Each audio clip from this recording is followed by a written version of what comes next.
மன்னிப்பு கேள், மன்னிப்பு கேள், கனிமொழியிடம் மன்னிப்பு கேள். யோ யாரு அது? வைக்க குரல் மாதிரி இருக்குது. என்ன என்ன உனக்கு தெரியலையானே? புரட்சி புயல் வைகோ தானே? என்னையா சொன்னாந்தாலே? மன்னிப்பு கேள், மன்னிப்பு கேள், கனிமொழியிடம் மன்னிப்பு கேள்.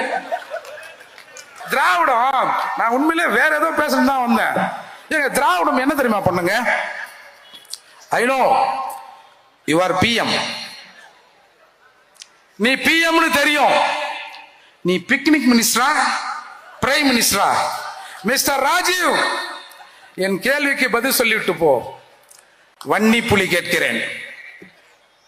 கூர்வாளுன்னா போர்வாளுன்னா ஈழத்து எப்பா என்னென்னவோ சொன்னானுங்க.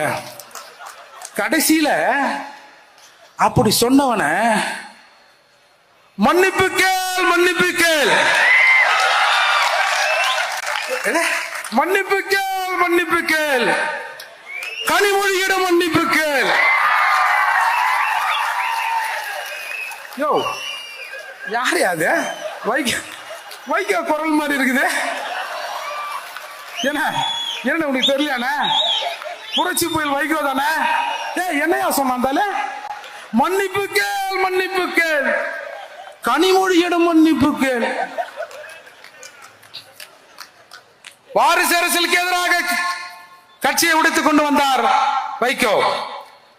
10, 15, 16 பேர் செத்தான்.